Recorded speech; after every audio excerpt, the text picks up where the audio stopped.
శృతిస్మృతిపురాణానాం ఆలయం కరుణాలయం నమామి భగవత్పాదశంకరం లోకశంకరం. మన యొక్క సనాతన ధర్మం అత్యంత శ్రేష్టమైనటువంటి ధర్మం. ఈ ధర్మంలో ప్రాధాన్యంగా చెప్పినటువంటి విషయాలు రెండు. ఇక్కడ వేదముల్లో, శాస్త్రములలో, పురాణాలలో, ఇతిహాసాలలో ఎన్ని విషయాలు చెప్పినా కూడా అవన్నీ ఈ రెండు విషయాల్లో ఏదో ఒక విషయానికి సంబంధించినవే అయి ఉంటాయి. ఈ రెండు ప్రధానంగా ఏ రెండు విషయాల్ని చెప్పారో ఆ రెండు విషయాలకి సంబంధించిన విషయాలనే ఇంకా బాగా జనాలకు తెలియజేయడానికి అనేక విధమైనటువంటి గ్రంథాలని మన పూర్వీకులు రచించారు.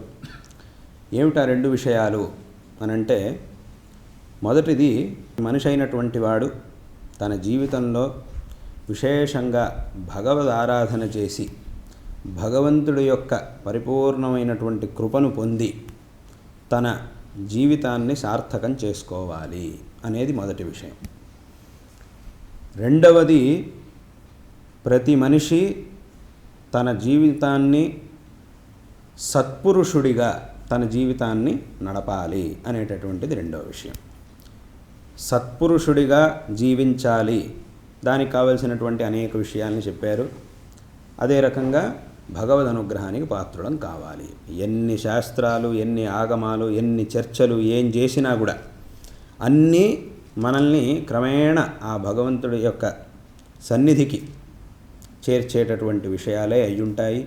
అందులోనూ ఒక సామాన్యమైనటువంటి విషయం నుంచి తీసుకొని సర్వోచ్చమైనటువంటి అద్వైత సిద్ధాంతం వరకు అన్ని విషయాల్ని, అద్వైత సిద్ధాంతాన్ని సాక్షాత్కారం చేసుకున్న తర్వాత ఇంకా మనకి మిగిలేది ఏమీ మిగలదు. ఇంకా అప్పుడు ఇంకా ఉండేది ఒకే ఒక వస్తువు. దాని తర్వాత ఇంకా మనం తెలుసుకోవాల్సినటువంటిది ఇంకేమీ మిగలదు. కాబట్టి అన్ని విషయాలు ఇక్కడ ఒక సామాన్యమైనటువంటి విషయం, ఒక మనిషి తన జీవితంలో సమాజంలో ఇంకొక వ్యక్తితో ఎలా మెలగాలి అనేటటువంటి విషయం నుంచి మొదలుపెట్టి, ఇది అత్యంత ప్రాథమికమైనటువంటి విషయం. ఇలా ప్రాథమికమైనటువంటి విషయం నుంచి ప్రారంభించి సర్వోచ్చమైనటువంటి అద్వైత సిద్ధాంతం వరకు దాన్ని తెలుసుకున్నాక ఇంకేమీ తెలుసుకోవాల్సింది మిగలదు. ఏనాశ్రుతం శృతం భవతి అమతం మతం అవిజ్ఞాతం విజ్ఞాతం అని అన్నారు ఉపనిషత్తులో. కాబట్టి అటువంటి అద్వైత సిద్ధాంతం వరకు అన్ని విషయాల్ని మన గ్రంథముల్లో ఉపదేశం చేసి ఉన్నారు. అందులోనూ మన శాస్త్రముల యొక్క వైశిష్ట్యం ఏమిటంటే, ఏ ఒక విషయాన్ని చెప్పినా కూడా ఏదో నేను చెప్తున్నాను నువ్వు దాన్ని ఒప్పుకోవాల్సిందే అని ఒప్పించకుండా దానికి కావలసినటువంటి ఉపపత్తుల్ని ఎంతో నైపుణ్యంతో ప్రతిపాదన చేసి ఎంతో విస్తృతమైనటువంటి చర్చలను చేసి తీర్మానం చేస్తారు. ఇటువంటి అందులోనూ అనేక న్యాయములు అని అంటారు. న్యాయం అని అంటే మన న్యాయం అనే శబ్దం అనేక అర్థాల్లో ప్రసిద్ధంగా ఉంది. కానీ శాస్త్రంలో, మీమాంసలో, అలాగే వేదాంత శాస్త్రంలో న్యాయం అనేటటువంటి శబ్దానికి అర్థం ఏమిటనంటే కొన్ని చోట్ల ఒక నియమం అని అర్థం. కొన్ని అధికరణాల్లో ఇక్కడ అధికరణాలు అని అంటారు. ఒక్కొక్క విచారానికి ఒక్కొక్క అధికరణం అని పెట్టారు. ఆ అధికరణంలో ఒక విషయాన్ని తీర్మానం చేస్తారు. అలాగే ఇంకో విషయాన్ని తీర్మానం చేయాలంటే ఇంకొక అధికరణం. అంటే ఒక అధికరణంలో ఒక విషయాన్ని నిర్ణయం చేసేసి ఈ అధికరణం ద్వారా నిర్ణయం కానటువంటి విషయం ఏదైతే ఉందో దానికోసం మళ్ళీ ఇంకో అధికరణాన్ని రచించి ఆ అధికరణంలో ముందు అసలు ఇక్కడ విషయం ఏమిటి అంటే, ఇదంతా ఎందుకు చెప్తున్నానంటే ఆ విచారణ చేసేటటువంటి క్రమం ఇది, ఒక పద్ధతి ఇది. మొట్టమొదట అసలు విషయం ఏమిటి, ఈ విషయం మీద ఉన్నటువంటి అభిప్రాయ భేదాలు ఏమిటి, ఆ అభిప్రాయ భేదాల్లో పూర్వపక్షం ఏమిటి, ఆ పూర్వపక్షం యొక్క యుక్తులు ఏమిటి, పూర్వపక్షి చూపించేటటువంటి యుక్తులు ఏమేమి ఉన్నాయి, ఇక సిద్ధాంతం ఏమిటి, ఆ సిద్ధాంతానికి సంబంధించినటువంటి యుక్తులు ఏమేమైతే ఉన్నాయో అవన్నీ చూపించడం, చివరికి విషయ నిర్ణయం చేయడం. ఇలా పూర్వపక్షి చూపించినటువంటి విషయాల మీద సిద్ధాంతి చూపించేటటువంటి ఆక్షేపణలు, అలాగే సిద్ధాంత పక్షాన్ని ప్రబలంగా ఉపపాదన చేయడం కోసం, బలపరచడం కోసం సిద్ధాంతి చూపించేటటువంటి యుక్తులు అవన్నీ ఏవైతే ఉంటాయో ఇవన్నీ చూపిస్తూ ఒక విషయాన్ని నిర్ణయం చేయడానికి అధికరణాన్ని రచన చేస్తూ ఉంటారు. ఇలా ఈ నియమాలన్నింటినీ చూపించి ప్రతి ఒక్క అధికరణంలోనూ ఒక న్యాయ వ్యుత్పాదన అని ఒక పదాన్ని శాస్త్రంలో వాడతారు. అంటే ఒక న్యాయాన్ని ఆ అధికరణంలో తీర్మానం చేయడం. అందుకే ఇక్కడ ఏం చేస్తుంటారంటే శాస్త్రాల్లో ఉండేటటువంటి అన్ని వాక్యాలని తీసుకొని ఎవరు విచారం చేయరు. ఒకే రకంగా ఉన్నటువంటి అనేక వాక్యాల్లో ఒక వాక్యం తీసుకొని ఒక అధికరణ రచన చేసి దాంట్లో ఒక విషయాన్ని నిర్ణయం చేస్తారు.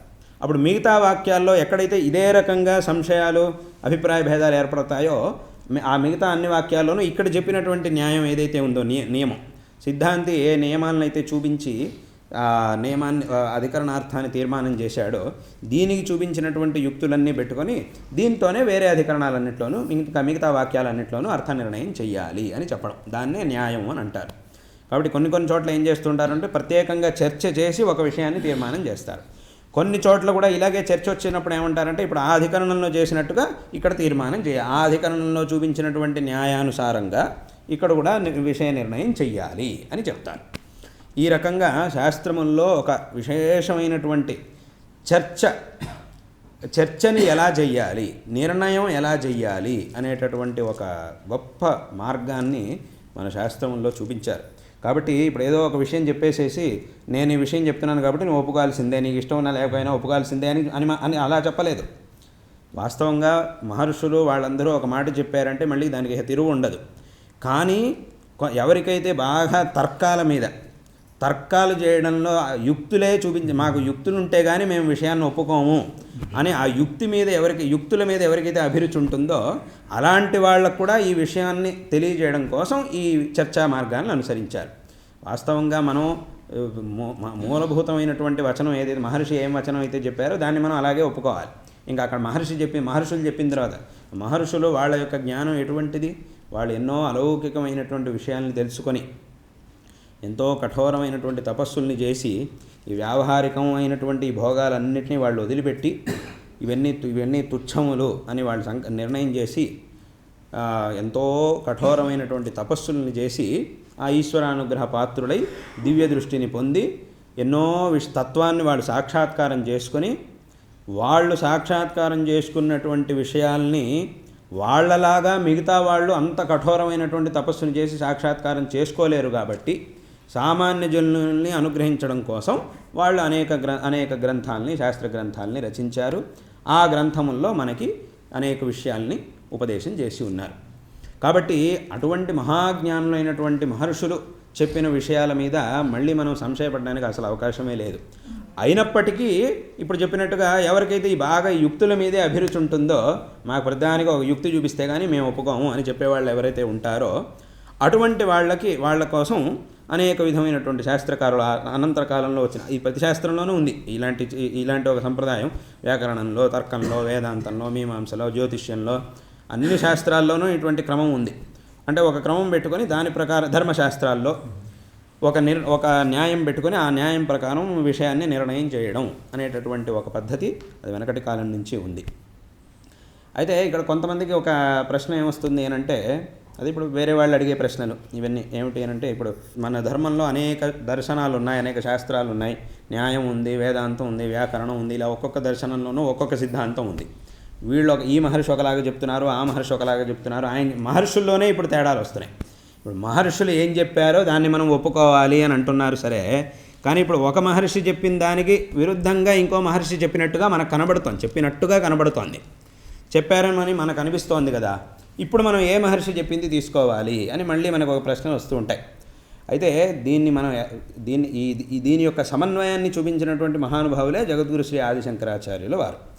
ఇలా ఒక్కొక్క మహర్షి చెప్పినటువంటి పక్షాలు అత్యంత విరుద్ధంగా ఉన్నట్టుగా మనకు కనిపిస్తూ ఉన్నప్పుడు వాస్తవంగా ఇక్కడ విరోధం లేదు అనేటటువంటి విషయాన్ని సమన్వయం చేసి చూపించినటువంటి వారు జగద్గురు శ్రీ ఆదిశంకరాచార్యుల వారు ఏం చేశారు అనంటే ఒక్కొక్క మహర్షి చెప్పినటువంటి విషయాలు వేరువేరు విభిన్నంగా ఉండొచ్చు, కానీ ఈ విభేదాలన్నీ కూడా ఎందుకు వచ్చినాయి అనంటే అధికారి భేదాన్ని పెట్టుకొని ఈ విభేదాలుగా భిన్నంగా విషయ ప్రతిపాదన మహర్షులు చేశారు. అంటే లోకంలో జిజ్ఞాసులైనటువంటి వాళ్ళ యొక్క బుద్ధి సామర్థ్యం ఒకే రకంగా ఉండదు, వేరువేరుగా ఉంటుంది. కాబట్టి ఒక్కొక్కళ్ళకి వాళ్ళ బుద్ధికి తగినటువంటి ఉపదేశం చేసి ఒకే రకంగా ఒకేసారి సిద్ధాంత ఉపదేశం చేస్తే దాన్ని అందరూ అర్థం చేసుకోలేరు. కాబట్టి వాళ్ళ శక్తి సామర్థ్యాలను అనుసరించి దానికి తగినటువంటి మార్గదర్శనం చెయ్యాలి అనేటటువంటి ఉద్దేశంతో ఒక్కొక్క మహర్షి ఒక్కొక్క రకంగా సిద్ధాంతాన్ని చూపించారు. కానీ ఆ ఒక్కొక్క సిద్ధాంతం ద్వారా మనం కొన్ని విషయాల్ని తెలుసుకోవాల్సి ఉంటుంది. పరమార్థం ఏదైతే ఉందో దాన్ని తెలుసుకోవాల్సినటువంటిది మన కర్తవ్యం. కానీ ఒకేసారి ఆ పరమార్థికమైనటువంటి విషయాన్ని మనం తెలుసుకోవడం కష్టం. కాబట్టి ఆ పారమార్థికమైనటువంటి విషయాన్ని తెలుసుకోవాలంటే ఒక సోపాన క్రమంలో మనం వెళ్ళాలి. కింద నుంచి ఒకేసారి మనం కింద నుంచి పైకి ఎక్కడం కుదరదు. ఆ ఒక్కొక్క మెట్టు ఎక్కుకుంటూ వెళ్ళాలి. కాబట్టి దాన్నే సోపాన క్రమం అని అంటారు శాస్త్రంలో. ఆ సోపాన క్రమంగా మనం విషయాల్ని తెలుసుకొని ఆ పారమార్థికమైనటువంటి వస్తువుని తెలుసుకోవాలి అనేటటువంటి ఉద్దేశంతో ఆ సోపాన క్రమంగా ఉపదేశం చేయడం కోసం ఒక్కొక్క మహర్షి ఒక్కొక్క దాన్ని ఉపదేశం చేశారు. కాబట్టి ఇక్కడ విరోధాన్ని కాదు మనం చూడాల్సింది, ఆ మహర్షులు మన మీద అనుగ్రహ దృష్టితో మనకి కావలసినటువంటి అంటే మనకు అర్థమయ్యేట్టుగా ఎలా ఉపదేశం చేశారు, దాని వెనక ఆ మహర్షుల యొక్క కారుణ్యం ఎంత ఉంది మన మీద అనేదాన్ని మనం చూడాలి. చూసి మన పూర్వీకులు చూపించినటువంటి ఆ సమన్వయ మార్గాన్ని మనం తెలుసుకోవాలి. కాబట్టి అన్నిటికీ ఒక సమన్వయం ఉంది. మన ధర్మంలో మన గ్రంథాల్లో అన్ని విషయాలకి ఒక విశేషమైనటువంటి సమన్వయం ఉంది. ఆ సమన్వయాన్ని చూసుకొని మనం ముందుకు వెళుతూ ఉండాలి. కొంతమంది అంటూ ఉంటారు, ఎక్కడైనా కాస్త విభిన్నంగా ఉన్నట్టుగా కనిపించిన వెంటనే ఇందాక ఆయన చెప్పినట్టుగా మిగతా వాళ్ళందరికీ అదో పెద్ద పండగ, వాళ్ళు పెద్ద పండగ చేసుకుంటారు. దాన్ని చేసుకొని దీని మీద ఆక్షేపణ చేస్తూ ఉంటారు. మీలో ఐకమత్యం లేదు, మీలో విభేదాలు ఉన్నాయి, అది ఇది అని ఆక్షేపణ చేస్తూ ఉంటారు.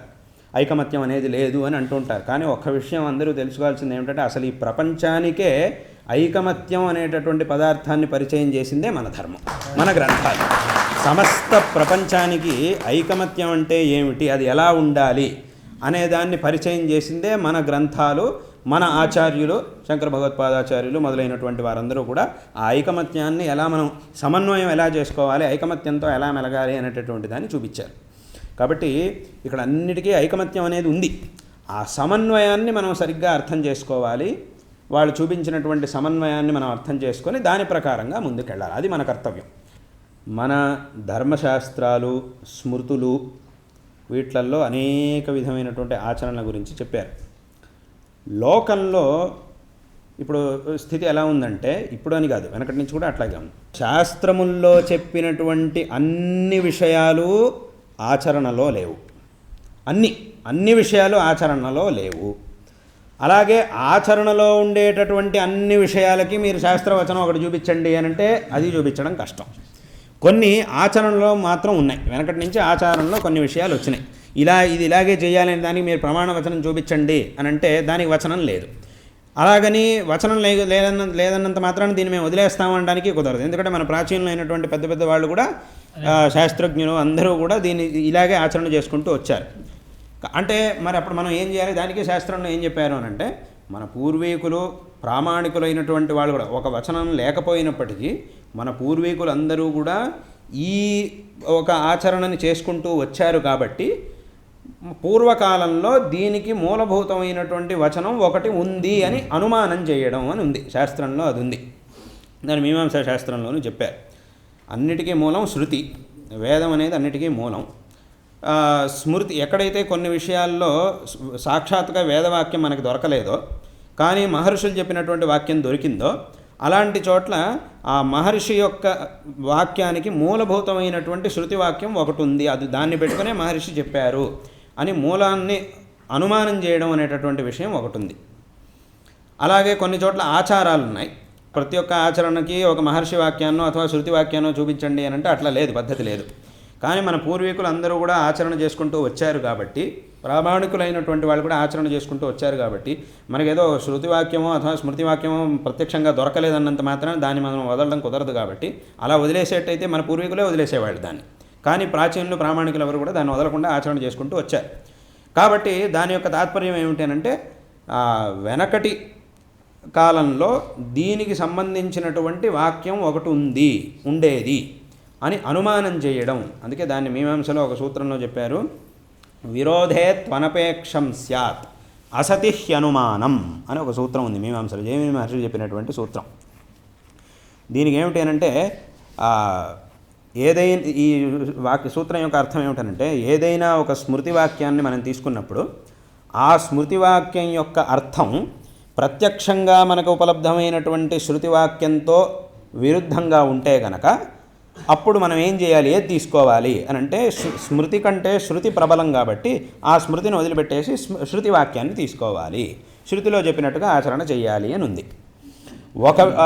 ఒక స్మృతి వాక్యం ఉంది, దానికి విరుద్ధమైనటువంటి శృతివాక్యం మనకేమీ లభించలేదు. అప్పుడు ఏం చేయాలి అని అంటే, ఈ స్మృతివాక్యానికి మూలభూతమైనటువంటి స్మృతివాక్యం ఒకటి ఉంది అని అనుమానం చెయ్యాలి అని అన్నారు. అనుమానం అంటే మన తెలుగులో చెప్పే అనుమానం కాదు, శాస్త్రంలో చెప్పే అనుమానం. ఆ శాస్త్రంలో అనుమానం అంటే ఊహ అని అర్థం. తెలుగులో అనుమానం అంటే అది వేరు, ఆ అనుమానం వేరు. ఇక్కడ అనుమానం అంటే ఊహ అని అర్థం. కాబట్టి ఇక్కడ ఊహ చెయ్యాలి అని అన్నారు. అదే విరోధేతు అనపేక్షం స్యాత్ అసతి అనుమానం, అసతి అనుమానం అంత. అసతి అంటే విరోధం లేదు అని అంటే కనుక ఈ శృతివాక్యానికి ఒక మూలాన్ని, స్మృతి వాక్యానికి ఒక మూలభూత వాక్యాన్ని అనుమానం చెయ్యాలి అనేటటువంటిది శాస్త్రంలో చెప్పారు. కాబట్టి ఈ రకంగా ఏమవుతుందంటే, గ్రంథాల్లో ఉన్నటువంటి అన్ని విషయాలు ఆచరణలో లేవు. అంటే ఏమిటి ఆచరణలో లేవంటే, మన పూర్వీకులు కూడా ఆచరణ చేయలేదు. అంటే వాళ్ళు దాన్ని గ్రంథంలో ఉంది అనేది వాస్తవం, కానీ వాళ్ళు ఆచరణ చేయలేదు. ప్రామాణికులైనటువంటి వాళ్ళు కూడా ఆచరణ చేయలేదు. అలాగే ఏవైతే ఆచరణలో ఉన్నాయో వాటన్నిటికీ దాంట్లో గ్రంథంలో వాక్యం చూపించండి అంటే అది లేదు. కానీ అన్ని చాలా విధమైనటువంటి ఆచరణలు వచ్చినాయి, పరంపరలో చాలా వచ్చినాయి. కాబట్టి ఇలాంటి అన్ని విషయాల్లో మనకి ప్రమాణం ఏమిటి అంటే ప్రామాణికుల యొక్క నిర్ణయం. శాస్త్ర చర్చ కొన్ని చోట్ల అది ఇప్పుడు చెప్పినట్టుగా చర్చ చేయాల్సి వస్తుంది. ఆ మూలం కనుక లభించినప్పుడు కొన్ని చోట్ల విశేషంగా చర్చ చేయాల్సి వస్తుంది. ఈ చర్చ చేసి ఒక నిర్ణయం, ప్రామాణికుల యొక్క నిర్ణయమే ఇక్కడ అంతిమమైనటువంటిది. జ్యోతిష్ శాస్త్రం అనేది కూడా ఎంతో విస్తృతమైనటువంటి శాస్త్రం. దాంట్లోనూ ఎన్నో విషయాలు ఉన్నాయి. ఏదో జ్యోతిష్ శాస్త్రం అంటే ఏదో ఒక ముహూర్తం పెట్టడం, ఏదో తిథి వార నక్షత్రాలు మాత్రం తెలుసుకోవడం, ఏదో ఒక ముహూర్తం పెట్టడం, అది పెట్టేస్తే జ్యోతిష్ శాస్త్ర విద్వాంసుడు కాలేడు. ఏదో ఒక ముహూర్తం నిర్ణయం చేసేసాము అని అంటే దాని ద్వారా వాడు జ్యోతిశాస్త్ర పండితుడు కాలేడు. ఎన్నో విషయాలున్నాయి, ఎన్నో విస్తృతమైనటువంటి గ్రంథాలున్నాయి, బృహత్ గ్రంథాలు ఎన్నో ఉన్నాయి. ఆ గ్రంథాల యొక్క అధ్యయనం అంటే ఇప్పుడు ఏముందనంటే, ఇప్పుడు కాలంలో ఒకటి ఇటువంటి విభేదాలు కొన్ని. ఇంకోటి ఏమిటంటే, కొంతమంది ఏదో సగం సగం అధ్యయనం చేసేసి మాకంతా తెలుసు, మేము మొత్తం జ్యోతిషశాస్త్రం మొత్తం అధ్యయనం చేసేసాము అంటే కొన్ని చోట్ల ఎలా ఉంది అని అంటే, ఇప్పుడు ఉదాహరణకు ఒకసారి నా దగ్గర ఒక వ్యక్తి వచ్చాడు. ఇప్పుడు యాత్రలో ఉన్నప్పుడు ఒకడు వచ్చాడు. వాడు నా దగ్గరికి వచ్చి అక్కడ ఏదో సంస్కృతం అంటే వాడిని అక్కడ ఊరు వాళ్ళు పిలిచారు. సరే వాడు అక్కడికి వచ్చాడు, ఏదో సంస్కృతంలో 4 మాటలు మాట్లాడాడు. తర్వాత నా దగ్గరికి వచ్చినప్పుడు వచ్చి చెప్పాడు, నేను ఎవరిని అంటే, నేను అడిగాను నువ్వు ఎక్కడ చదువుకున్నావు, ఏం చదువుకున్నావు? అప్పుడు ఆయన చెప్పాడు, మా గురువుగారి దగ్గర ఒక ఆయన తర్కాధ్యయనం చేసినవాడు, న్యాయశాస్త్రం ఒక ఆయన అధ్యయనం చేసిన పెద్ద పండితుడు. ఆయన న్యాయశాస్త్రం అధ్యయనం చేసి చాలా పెద్ద పండితుడు, ఆయన ఇక్కడే ఉన్నాడు. ఈ వ్యక్తి నా దగ్గరకు వచ్చి చెప్పాడు, నేను ఆయన దగ్గర తర్కశాస్త్రం చదివాను అని అన్నాడు. కానీ నువ్వు మాట్లాడింది నీ ఇది చూస్తే అట్లా లేదు కదా. ఆయన చాలా నిజంగా ఆయన సాక్షాత్తు మా గురువుగారి దగ్గర చదువుకున్నాడు. సాక్షాత్తుగా మా గురువుగారే ఆయనకి తర్కశాస్త్రం పాఠం చేశారు. ఆయన మహాపండితుడు, నాకు ఆ విషయం తెలుసు. కానీ నువ్వేమో ఆయన దగ్గర తర్కం చదివాను అంటున్నావు కదా, కానీ నువ్వు అటు చూస్తే అట్లా లేదే, ఏం చదివావు నీ దగ్గర అని నేను అడిగా. దానికి వాడు ఏం చెప్పాడు అంటే, ఒకసారి ఆయన ఏ కాలేజీలో అయితే అధ్యాపకుడిగా పనిచేస్తున్నాడో అక్కడ ఒక 40 రోజుల పాటు ఒక శిబిరం జరిగిందిట. ఆ శిబిరంలో వీడు పాల్గొన్నట్ట. అప్పుడు ఒక 40 రోజులు ఆ న్యాయశాస్త్రంలో ఉండేటటువంటి కొన్ని విషయాల యొక్క ఈయన చేశాట. అంటే వాడికి అయింది అంతే, తర్కశాస్త్రంలో వాడు చదివింది అంతే. వాడికి తెలిసిన ఇంకా వాడికి తెలియని తర్కశాస్త్రం ఇంకా ఎంతో ఉంది. వాడు చదివింది ఇంకా ఘోరంతా కొండంత ఉంది వాడు తెలుసుకోవాల్సినటువంటి తర్కశాస్త్రం. కానీ వాడు అన్న మాట మాత్రం ఏమిటి అని అంటే, నేను తర్కశాస్త్రం చదివాను. అది విన్నవాడికి ఏముంది, నిజంగా ఒకటి తర్కశాస్త్రం చదువుకున్న వాడి ప్రకారం తర్కశాస్త్రం చదువుకోవడం అంటే ఏమిటి, సంపూర్ణంగా దాంట్లో ఉన్నటువంటి గ్రంథాలన్నీ అధ్యయనం చేయడం. ఆ పదం ఒకటే, కానీ దానికి అర్థం మాత్రం ఇట్లా ఉంది. ఇప్పుడు అంటే ఈ ప్రభేదం ఎవరికి తెలుస్తుంది, నిజంగా చదువుకున్న ఇంకో విద్వాంసుడికి తెలుస్తుంది. సామాన్య జనులకు ఏమవుతుందంటే, ఈ అర్థం తెలియక ఆయన ఏదో పెద్ద జ్యోతిష్యం చదివేశాడు, ఈయన ఏదో పెద్ద తర్కం చదివేశాడు అని వాళ్ళు అనుకొని, కానీ ఆయన చెప్పేటటువంటి సంపూర్ణంగా చదువుకోలేదు కాబట్టి వాడు చెప్పేటటువంటి విషయాలు చాలా విరుద్ధంగా ఉంటాయి, అసంపూర్ణంగా ఉంటాయి, విరుద్ధంగా ఉంటాయి.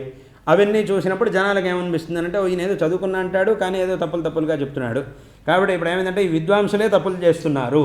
కాబట్టి చక్కగా విశేషంగా జ్యోతిష్ శాస్త్రం యొక్క అధ్యయనం కూడా బాగా జరగాలి. సంపూర్ణంగా అక్కడ ఉండేటటువంటి గ్రంథాల యొక్క అధ్యయనం చక్కగా జరగాలి. సంపూర్ణంగా ఆ గ్రంథాలన్నీ కూడా నిజంగా ఆ శాస్త్రాధ్యయనం అని అంటే ఆ సంపూర్ణంగా అక్కడ ఉండేటటువంటి విషయాలు ఆ జిహ్వాగ్రంలో ఉండాలి మనకి. అది నిజమైనటువంటి అధ్యయనం అంటే. కాబట్టి ఇటువంటి అధ్యయనం కూడా చక్కగా జరగాలి. అలా జరిగితే కనుక అప్పుడు ఈ మిగతా వాళ్ళు సగం సగం చదువుకున్న వాళ్ళు ఏదో తప్పులుగా విషయం ప్రతిపాదన చేయడం, జనాలకి దాని ద్వారా భ్రాంతి కలిగి అనేదానికి అవకాశం ఉండదన్నమాట.